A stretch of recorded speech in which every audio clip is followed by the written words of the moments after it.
Alas 6 pa lang ng umaga, dagsana ang mga senior citizens sa San Isidro Elementary School sa Rodriguez, Rizal. Sa anunsyo kasi ng Rizal government, mas maaga silang boboto kasama ang mga kababaihang buntis. 7 a.m. hanggang 1 p.m. sila maaring bumoto habang ang regular voters naman 7:30 a.m. hanggang 3 p.m.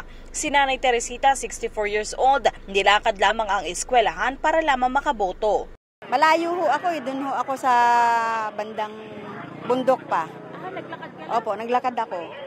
Wala pong pasakyan, kaya kailangan maaga po. Alas 7 po. Nahanap ko na po.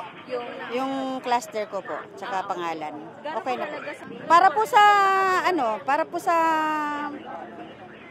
kabutihan ng mga mamamayan at para maayos po ang takbo ng bayan.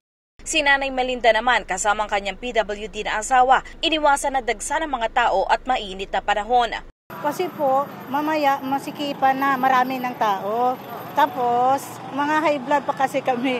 Pag sobrang init, baka aabutin na kami ng high blood. Kasi pag sobrang init, parang naaano na po kami. Kaya mas maganda, maaga, para makapag-relax na kami bago mag alas 9. Halos mapuno rin ang emergency polling precinct ng eskwelahan para sa mga PWD at senior citizen na desididong makaboto. Pero si Nico Medes, inirereklamo ang nawawala niyang pangalan sa listahan. Pinalakad po ko kalamam kasi ako ay isa ng PW.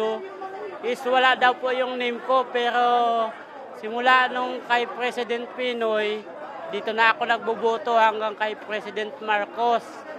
Paano po nangyari ito na nawala ngayon? Ngayon lang po nawala yung aking name.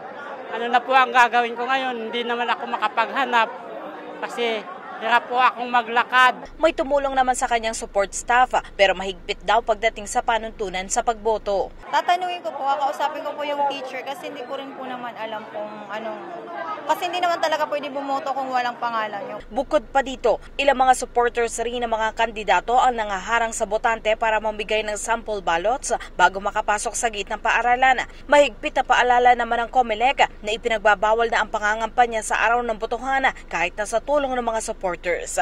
Karen Villanda para sa Bayan.